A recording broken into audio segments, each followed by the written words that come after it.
दिल्ली की रानी। एक थी रानी। क्योंकि राजा की मौत एक हादसे में हो गई थी, रानी को ही राज्य संभालना पड़ रहा था। रानी का नाम था रानी रश्मिवती। रानी ईमानदार थी और प्रजा की सेवा में लगी रहती थी। एक दिन उसके दरबार में 3 नौजवान आए, रमेश, सुरेश और दिनेश। कहो, क्या सहायता कर सकती हूँ मैं तुम्हारी? हम आपके दरबार में काम करना चाहते हैं ताकि जनता की सेवा कर सके। लेकिन अभी तो तुम्हारी उम्र बहुत छोटी है।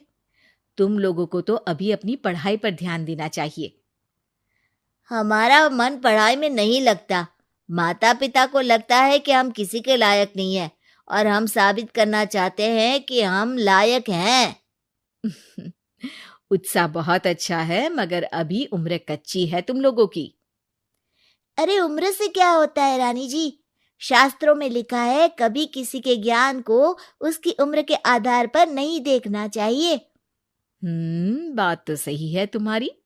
और अगर सच में तुम अगर ये संकल्प करके आए हो कि तुमको यहाँ काम करना है, तो पहले परीक्षा देनी पड़ेगी। 3 परीक्षा, एक शारीरिक परीक्षा, एक बुद्धि की परीक्षा और एक देशभक्ति की परीक्षा। और ये क्या है? वो मंत्री महोदय तुम्हें समझा देंगे। हमारे पास समय नहीं है। अगर तुम लोग तैयार हो तो बताओ।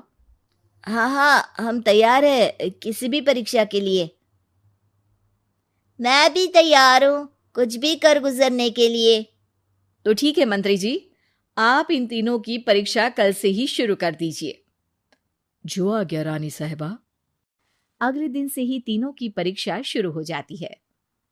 पहले शारीरिक परीक्षा, यानी किस में कितना है दम, ये देखेंगे हम।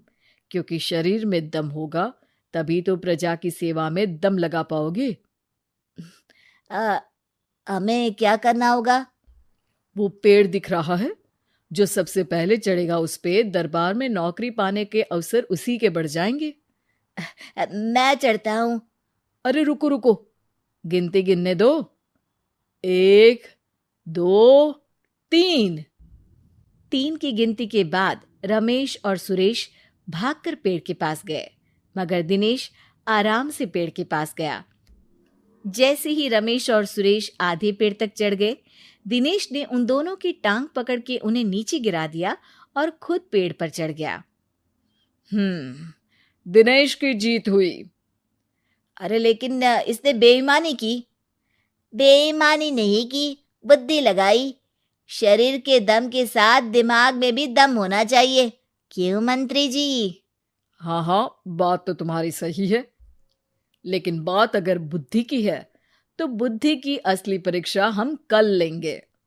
शाम को जाकर मंत्री रानी को सब बता देते हैं। यानी दिनेश उन सब में ज्यादा होशियार है। जी रानी साहिबा। अगले दिन तीनों की बौद्धिक परीक्षा का समय होता है। आज हमें क्या करना है मंत्री जी? थोड़ा सब्र करो, कल जल्दबाजी में ही हारे थे तुम।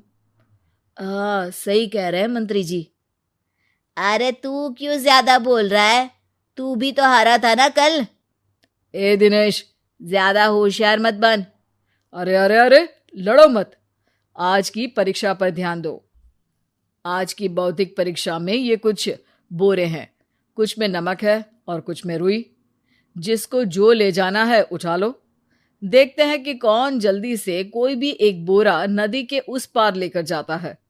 समय शुरू होता है अब। तीनों बोरों की तरफ बढ़ते हैं। सुरेश, नमक की बोरी भारी है, ले जाने में मुश्किल होगी। हाँ, सही कह रहा है।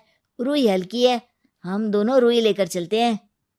अरे भाई, मैं तो नमक लेकर जाऊंगा। रमेश और सुरेश ये सोचकर हंसते हैं कि आज तो दिनेश हार ही जाएगा।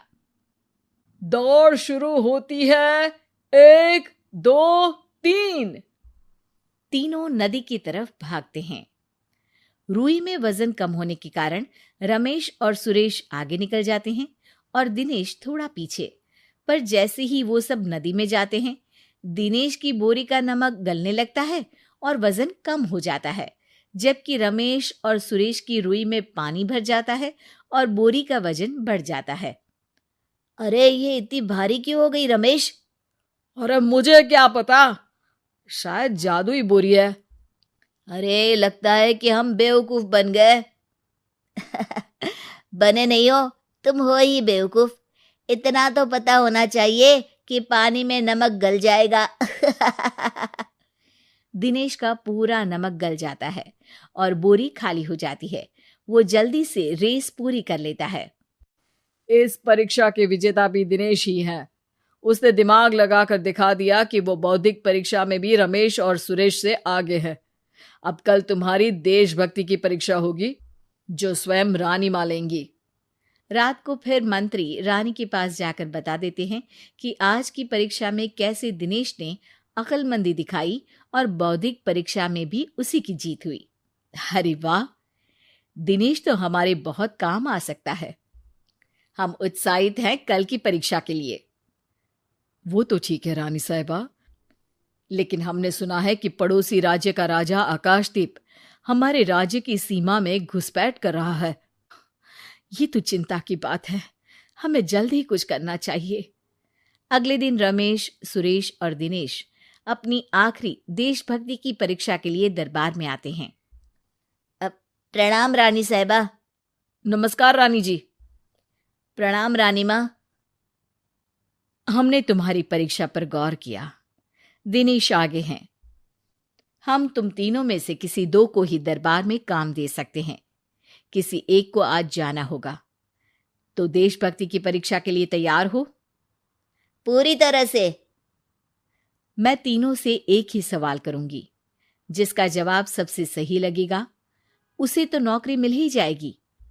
फिर दूसरे सबसे सही जवाब देने वाले को भी काम मिलेगा। आप लोगों का समय शुरू होता है अब। ज्यादा सोचने का समय नहीं होगा। जो मन में पहली बात आए उसका जवाब दे। तो सवाल ये है कि तुम इस मिट्टी के लिए क्या कर सकते हो? मैं इस मिट्टी को साफ रखूंगा। यहाँ के लोगों के भोजन की कमी को मैं पूरी करूंगा। मैं यहाँ के लोगों को गले लगा लगा के उनको खुशी दूंगा रानी माँ, और गरीबों के लिए घर बनवाऊंगा। मैं इस मिट्टी के लिए किसी की जान भी ले सकता हूँ रानी माँ। मंत्री, दिनेश को एक तलवार दो। जी रानी जी।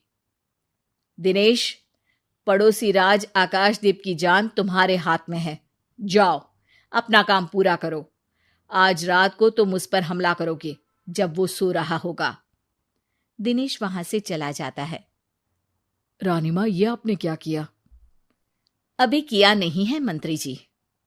आप आकाशदीप को संदेशा भिजवाओ कि पड़ोसी देश का एक कातिल रात को उन पे हमला करेगा और दिनेश को पकड़वा दो।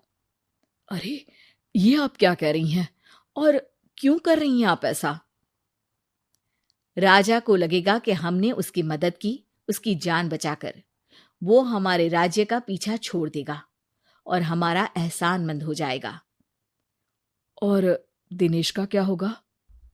इस राज्य को दिनेश जैसे शातिर और लड़ाकू लोगों से ज्यादा जरूरत है, ऐसे लोगों की जो लोगों को खाना खिलाने की और खुश करने की बात करे। और ये गुण सुरेश और रमेश में है। इन्हें नौकरी दे दो।